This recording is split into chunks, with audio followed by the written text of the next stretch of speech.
Welcome to Chapter 11. We're going to be talking about journal writing as a coping strategy. Sometimes we really don't know why we feel a certain way until we take the time to write it out. Does anybody keep a journal? Has anyone ever written down your thoughts or feelings, even if it's sporadic? I know that I've had certain reactions to someone saying something to me, and it's not until I sit down and think about it that I realize that I've had like 4 or 5 different thoughts that led up to that reaction. And this is why journal writing is really helpful. It gives us the time to sit down and figure out why we feel a certain way about something. We have to look inward on what's really going on with our thoughts and why we feel something. We dig a little deeper to see why we feel certain ways. Some of us share a lot on social media, and everyone can read that, but the difference with journal writing is it's kept private.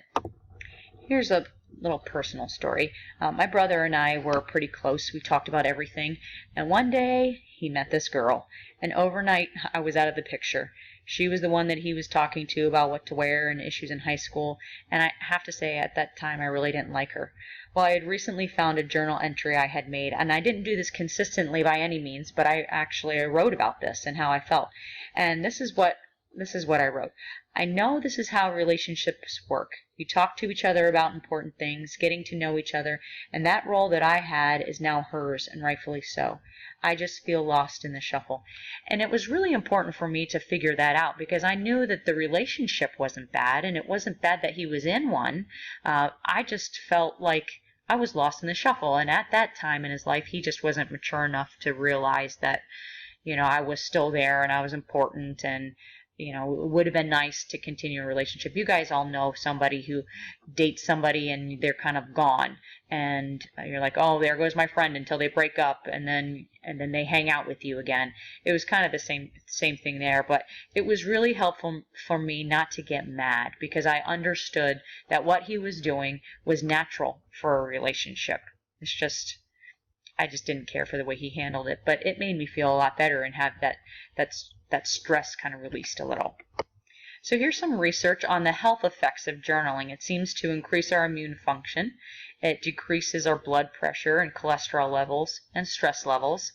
And it helps the grieving process. It helps to cope with stressful life events because it's cathartic. You get it out. There's a release of an emotion.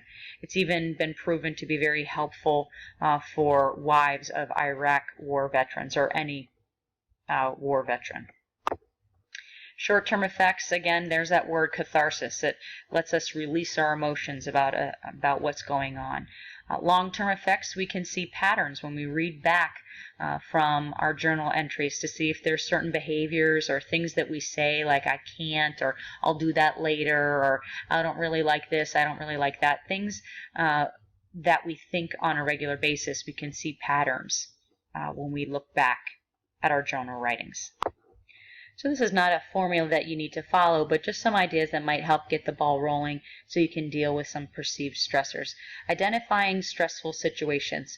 Ask 2 questions. How was my day today? What thoughts are occupying my mind right now?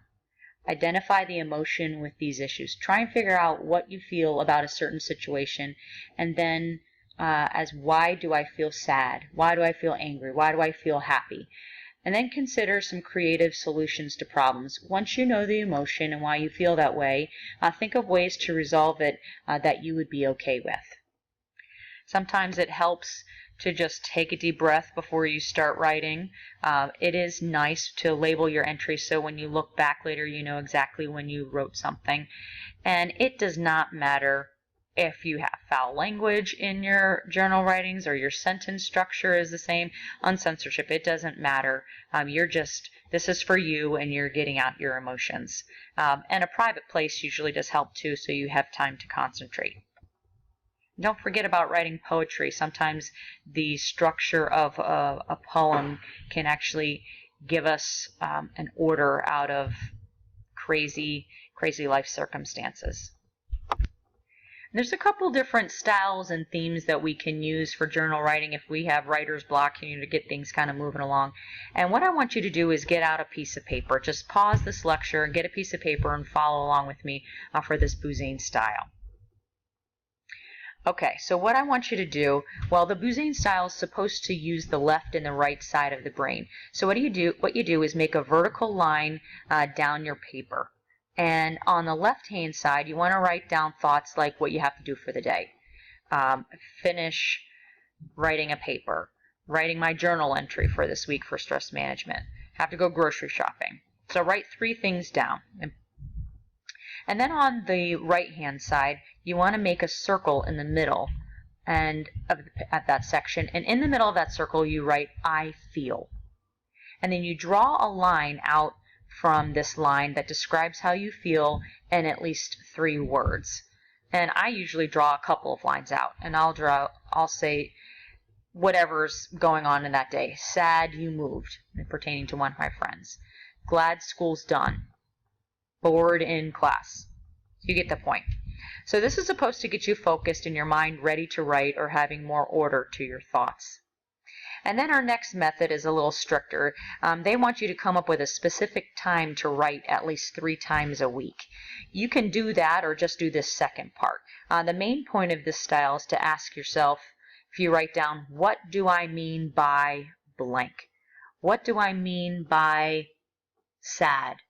What do I mean by excited? And then this is just allows you to have a question to answer, to get in deeper touch on what you're really feeling about something. And then we have dream journals. Charles Jung was a psychologist, and he thought that if we could understand our dreams, it would help us to be more balanced, that homeostasis word again. Sometimes we don't realize that what our emotions are about something is our brain is trying to deal with our stressors in our dreams from what we see or hear when we're awake. And then we have unsent letters, and this is the 3 C's: catharsis, clarity, and completion. Writing a letter to someone that will never be sent gives us the opportunity to confront someone, say last words, or write an ending that will make you feel better. And it allows us to release suppressed emotions.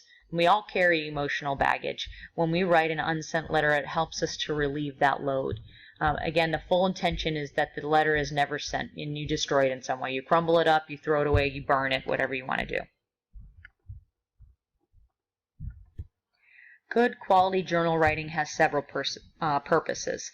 It's a great way to vent anger or any other emotion. It's a good way to release emotions that can drain you.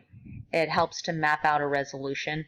And it's helpful every so often to look back and review what we wrote about and to see if there are any trends, like we talked about before, any language or thoughts or behavior trends. Even just simply if we notice that we say I can't a lot, or I'm sorry, or I'll do it later. And typing actually can be helpful because we can type as fast as we think. So as we move forward, starting this week, you are going to be writing a journal entry for the next 7 weeks. And these are completely private. Your classmates can't see them. When I pull them up, I'm just looking to see that you did it and that the length is correct, and I give a grade. This has been very helpful in my face-to-face classes, and it's surprising to see how many students say, this was really helpful for them. And maybe it's not something that you continue to do, but later on, a week from now, a month from now, 2 years from now, and you're having a stressful situation, you might realize, it might be helpful just to write it out.